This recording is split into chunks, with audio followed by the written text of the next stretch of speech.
안희정 전 충남지사 부인이 이런 장문의 글을 SNS에 올렸습니다.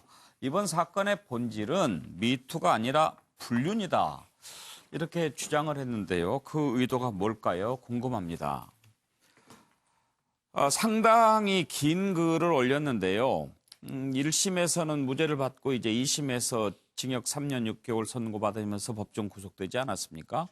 그런데 이제 1심에서 무죄로 판단됐던 근거는 부인 민주원 씨의 진술이 상당히 핵심 근거로 작용했습니다. 그때 그 부인은 두 사람이 불륜 관계였다라고 하면서 새벽에 우리 부부가 자고 있는 침실에 들어온 적이 있다라고 진술을 했습니다.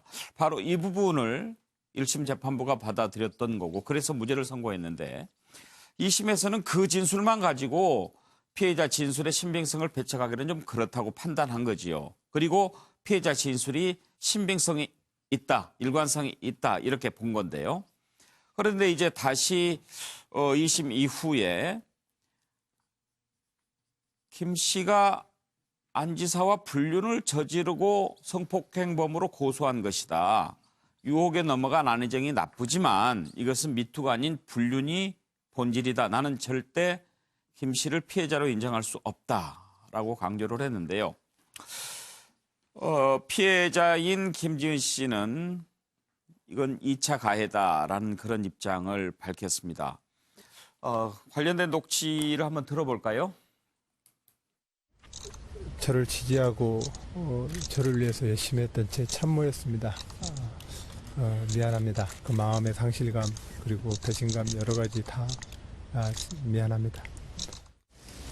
합의에 의한 관계였다고 생각했습니다. 하지만 고소인들께서 그런 것이 아니었다고 하십니다. 사과드립니다. 진실을 있는 그대로 판단해 주신 재판부께 진심으로 감사드립니다. 진실을 증언하기 위해 용기 내주신 증인 여러분들께 깊은 존경을 드립니다. 안희정과 분리된 세상에서 살게 되었습니다. 길지 않은 시간이겠지만 그 분리가 제게는 단절을 의미합니다. 화영대에 올려져 불길 속 마녀로 살아야 했던 고통스러운 지난 시간과의 작별입니다. 이제 진실을 어떻게 밝혀야 할지, 어떻게 거짓과 싸워 이겨야 할지보다 어떻게 살아야 할지를 더 고민하려 합니다. 중도 표심을 노리는 전략적인 거 아니냐. 오해를 하는 분들도 많이 있습니다. 물론 저는 그건 절대 아니라고 생각합니다. 네. 왜냐하면 저도 한때 학생운동을 했었고 민주주의에 대한 관심이 많은 국민이고 네. 또 저도 나름대로 이제 어떤 가치 지향이 있기 때문에 만약에 안 지사가 그런 사람이었으면 제가 아이들 키우기 정말 힘들 때 가정도 잘 돌보지 않는 데다가 그렇게 소신도 이렇게 새처럼 날아다니는 사람이었으면 제가 벌써 버렸을 겁니다. 네. 같이 안 삽니다. 저 그런 남자하고. 네. 정훈갑 위원 목소리가 들렸습니다. 그때 인터뷰하신 거죠? 네. 네. 지난 대선 2017년 3월에 했는데요. 네. 그 당시에 이제 대연정 가지고 우클릭이라는 부분에 대해서 안 전 지사가 굉장히 공격을 받을 때 그 질문이었거든요. 근데 같이 이제 운동을 했고 당시에 그 남편을 버렸다. 그다음에 그런 사람이 있으면 같이 안 사겠다고 단호한 입장을 얘기하더라고요. 그러니까 굉장히 민주원 씨도 강직하고 굉장히 원칙론자로 저는 그때 인상을 받았습니다. 그러니까 지금 이 논란에 대해서 지금 다시 문제 제기를 하는 것은 제가 보건대 그 2심 재판에 대해서 자기는 도대체가 받아들일 수 없다. 그러니까 지금 뭐 자세히 얘기를 합니다만은 그 상황원이라고 그 중국 대사 부부 초빙회에서 하는 공간에서 그러면 그 정말로 그 침실에 들어온 것이냐. 엿보기 위해서 아니다. 밑에서 지켰다. 이게 너무 이게 상반됩니다. 1심에서는 민 씨의 주장을 받아들였고 2심에서는 또 김진희 씨의 입장을 받아들였단 말이죠. 근데 그 부분에 대해서 민주원 씨는 거짓말이다. 그 동선까지 지금 동영상으로 지금 다 보여집니다. 그러면서 실질적으로 의도적으로 들어오지 않고서는 눈을 마주칠 수 없는 상황이다. 그런 점 등을 보면 이거는 미투가 아니다. 일종의 불륜이다라는 입장을 갖고 있는 것이거든요. 그러니까 저는 이 대목은 앞으로 남은 그 재판 과정도 굉장히 중요한 부분이고 그 뭐 남편을 위한다라기보다는 정말 이거는 본인으로서 받아들일 수 없다, 이해할 수 없는 그 재판 결과이고 또 그 과정에 대해서 본인은 또 충분히 입장을 내놔야 될 필요성을 느끼고 있다라는 측면에서 지금 문제 제기를 하고 있는 것으로 이해가 됩니다. 예. 그런데 지금 말씀하신 내용은 결국 상고심에서 2심 판결이 바뀌기를 바라는 마음이 있다 이렇게 보시는 거죠? 지금 민주원 입장은? 꼭 그런지 그거는 모르겠습니다. 그러니까 본인도 가장 그 잘못은 안희정 지사다라는 입장을 얘기를 하거든요. 그러니까 그러나 그 역시도 사실은 가해자이지 피해자는 아니다. 문제가 있는 부분이지 김지현 씨조차도. 왜 그런데 일방적인 피해자가 됐고 또 주장주의에 대해서 본인의 얘기가 아니라 그쪽만 일방적으로 일식만 달리 받아들이냐. 이것은 잘못된 것 아니냐라는 그 지적을 하고 있는 것이죠. 서정욱 변호사 궁금한 게 있습니다. 지금 만약에 불륜이라고 한다면 불륜의 최대 피해자는 부인 아니겠습니까? 그렇죠. 그런데도 최대 피해자라고 할 수 있는 부인이 이것은 미투가 아니라 불륜이다라고까지 얘기하면서 지금 이제 20 판결의 부당성을 이야기하는 그런 SNS잖아요. 예, 그렇습니다. 이런 부분들도 대법원 상고심에서 어떤 뭐 참작 사유가 됩니까? 그 법리만 가지고 다툰다고 하는데. 아주 중요한 참작 사유가 되죠. 아. 아주 그 1심 무죄 판결에 결정적인 증거가 저 부인의 진술이었거든요. 네. 그렇기 때문에 대법원 판결은 상당히 중요하고요. 일단 이제 의도를 보기 전에 안희정 판결의 핵심 키워드를 봐야 돼요. 안희정 판결은 이제 1심의 핵심 단어는 피해자다움. 피해자다운 행동이 아니기 때문에 무죄가 났잖아요. 근데 2심 판결의 핵심은 성인지 감수성. 여성 피해자 입장에서 바라봐야 되는 이것 때문에 유죄가 됐잖아요. 근데 저는 오늘 그 안희정 부인 민주원 씨 글 있잖아요. 이게 본인은 의도는 안희정을 다 두둔하기 위한 의도가 아니다. 오로지 진실을 밝히려는 의도다. 이렇게 몇 번 강조하고 있어요. 안희정 두둔 의도는 아니다. 따라서 이게 저는 그러나 의도는 그렇지 않더라도 결과적으로는 상당히 안희정 지사한테 천군만마 무죄 상고심에서 큰 도움이 될 수 있다. 왜? 저렇게 되면 프레임이 완전히 바뀌는 거예요. 의도가 없는 글이 있겠습니까? 의도가 그렇지 않더라도가 본인은 아니고 이게 의도가 아니라고 계속 본인은 의도가 강조하는데. 없다고 이야기하더라도 그런 의도로 쓴 거겠죠. 만약에 저 민주원 씨 말이 진실이라면 상당히 설득력이 있잖아요. 그럼 이게 피해자 김지현 씨도 오히려 이게 가해자가 되는 거예요.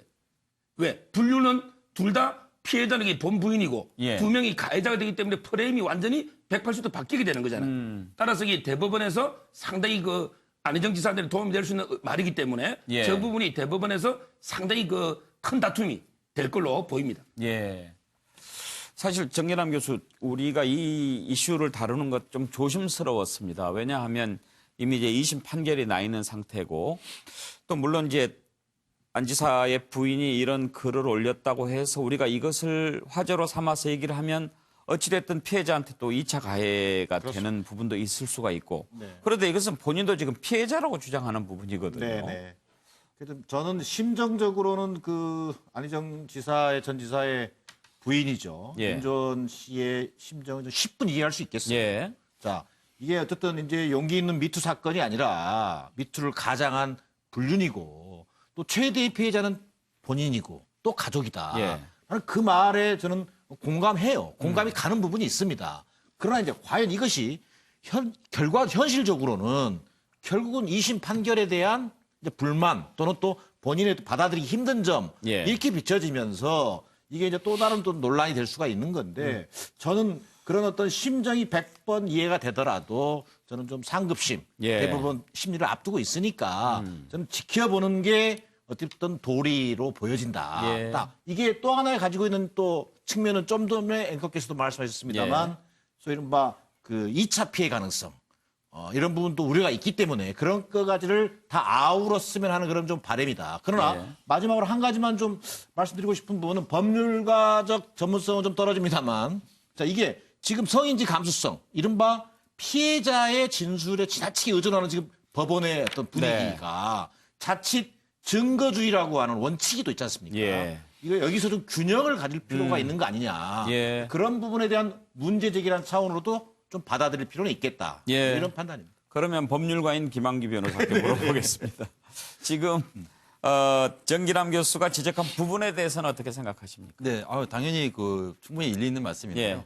근데 이번 안희정 전 지사 사건 같은 경우에는 1심에서 사실 이런 성폭력 사건에서 피해자의 어떤 일관된 진술 내지는 진술만 있는 사건 같은 경우에는 보통 같은 경우에 재판 단계에서 피고인, 그러니까 예. 지금 안전지사이죠. 안전지사에 대해서 한번 피고인 신문이라고 해서 한번 재판장이 직권으로 좀 물어보는 절차가 있어야 됐어요. 예. 그래서 이 피해자와 이 피고인 간의 어떤 상호 간에 어느 정도 말이 누가 일관되고 누구 말이 좀 모순되는지를 검토했어야 되는데 1심에서 그걸 안 했거든요. 예. 그래서 2심에서는 그 절차를 거쳤습니다. 거친 결과 안전지사의 말이 굉장히 모순되고 좀 앞뒤가 안 맞는 게 드러나서 좀 유죄 판결에 영향을 상당히 미친 걸로 알고 있는데요. 저도 안희정 부인이 민주현 씨의 그 심정은 100% 이해되는데 이 부분이 자칫하면은 가해자 가족에 의한 2차 가해가 또 될 우려도 예. 있다. 이 점에 대해서는 좀 어떤 또 언론사라든가 우리 일반 국민들도 좀 대법원 판결을 좀 더 지켜보는 것이 맞지 않나 이렇게 생각합니다. 예. 근데 최수영 교수 사실 그 네. 2심 판결이 났을 때 많은 이제 국민들이 놀라기도 했지만 그런 얘기를 한 분들이 많았어요. 1심 때와 2심 때와 달라진 팩트는 없지 않느냐.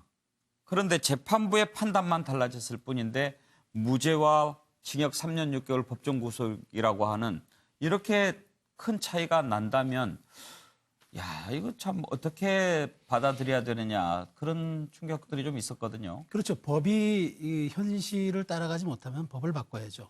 그 법이라는 것이 국민의 보편적 감정에 반한다 그러면 그것도 바꿔야죠. 그러니까 예. 저는 이 현실적인 그 법이 이제 속도를 국민 시대적 변화에 맞춰서 좀 따라가야 된다고 보는데 다만 저는 그 1심에서는 성인지 감수성이 별로 되지 않았지만 예. 2심에서는 성인지 감수성이다. 저는 성인지 감수성이라는 단어를 다르게 저는 굳이 사자성어로 한다면 역지사지입니다. 예, 예. 입장 바꿔놓고 생각을 해보는 예, 거죠. 예. 그래서 저는 이 부분도 저는 이 사실 민주원 씨가 이렇게 장문의 글을 쓴 게 왜 1심에서는 안 쓰고 그러면 2심에서 썼느냐 뭐 이렇게 여러 가지 논란이 있을 수도 있고 네. 2차 가해 우려도 있습니다만 저는 한 가정을 지켜왔던 그 아내로서 나도 아프다라는 말을 조금 했다고 저는 생각을 하는데 다만 이것이 적절했냐 적절하지 않느냐는 본인의 여러 가지 지금 심리가 불안정하는 것도 측면도 있고 하기 예. 때문에 좀 대승적 차원에서 이해하는 것이 좋지 않겠느냐 이렇게 생각을 합니다. 예. 민주원 씨가 주장하는 거는 그거죠. 그러니까 사실은 그분 얘기 때나 본인과 아들이 엄청난 피해자죠. 예. 그런데 1심 재판부에서 본인의 의견을 받아들였으면 그럼 2심의 그럼 항소심 재판에서 만약에 그 견해에 대해서 이견이 있거나 의심이 됐을 경우에 왜 본인을 불러서 얘기를 들어보지 않았느냐라는 부분에 대해서 지적을 하는 거거든요. 예. 그러면서 당시에 침실 구조 등을 동영상을 통해서 같이 또 링크를 시켰더라고요. 그걸 봐라. 그랬을 경우에 어떻게 그게 밑에 앉아서 그냥 내려간 부분인지 아니면 스스로 들어와서 침실에 눈을 마주친 건지 이 부분에 대해서 의심이 되고 그러면은 양쪽의 입장을 좀 제대로 들어봤어야 되는 것인데 그것을 간과했다라는 점을 지금 지적을 하고 그걸 있는 것이죠. 재판부가 간과한 거는 아니겠죠. 안희정 지사 측에서 부인을 증인으로 채택했으면 되지 않나요? 그 절차까지는 저는 재판 절차까지 정확히 모르겠습니다. 그런데 그 내용을 보면 상당히 섬뜩하기는 해요. 김성환 평론가. 지금 SNS를 보면 부부가 자고 있는데 네.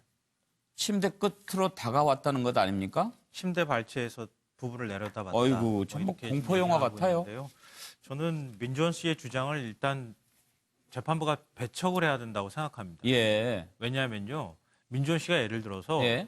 사건의 현장을 직접 목격한 것도 아니었고, 그리고 김지은 씨가 어떤 피해를 당하고 있다는 사실을 미리 다 알고 있었던 것도 아니었고요. 하다못해 본인이 주장하는 것처럼 불륜의 현장을 확인한 것도 아닙니다. 그러니까 자기가 지금 주장하고 있는 것은 그 콘도에서 침대 발치에서 내려다보는 모습을 예. 봤다. 이건데 일종의 이제 이것도 불륜자다움에 대한 고정관념일 수도 있습니다. 예. 그러니까 그런 선입견이 작용할 수도 있는 거거든요. 그래서 불륜 아니냐 이제 그렇게 보는 거죠. 예, 본인 스스로는 그렇게 생각할 수 있고요. 저는 민주원 씨가 심리적인 부분은 앞서 말씀하셨던 것처럼 그러니까 본인 스스로는 피해자임과 동시에 또 남편을 생각하면은 남편을 저런 상황에 빠뜨리도록 한 그 여성에 대해서 어떤 원망 같은 것도 같이 담겨 있는 지금 얘기를 하고 있는 거거든요. 예. 그러니까 그렇기 때문에 더더욱 자기의 해석이 현 상황에서 유리한 방향으로 해석하려고 하는 의도가 들어갈 수밖에 없다. 그래서 예. 배척해야 할 필요가 있다고 말씀드리는 거고요. 2심 재판부에서도 이 부분에 대해서도 검토가 있었습니다. 예. 있었는데 예를 들어서 저런 상황이 오기 전에 김지은 씨하고 안희정 전 지사가 뭔가의 내연 관계가 있다고 하는 증거가 될 만한 것들이 있었다고 하면은 저 상황을 충분히 재판부도 인정했을 텐데 그런 부분들이 전혀 나타나지가 않았다는 겁니다. 예. 그러니까 김지현 씨는 일방적인 피해자라고 판단이 된다. 이렇게 2심 재판부는 판단을 한 것이거든요. 예. 그러니까 그냥 뭐 민지현 씨 얘기를 재판부가 뭐 심리적인 부분만 가지고 판단한 것은 아니다. 이런 말씀을 좀 참고로 드리고 싶습니다.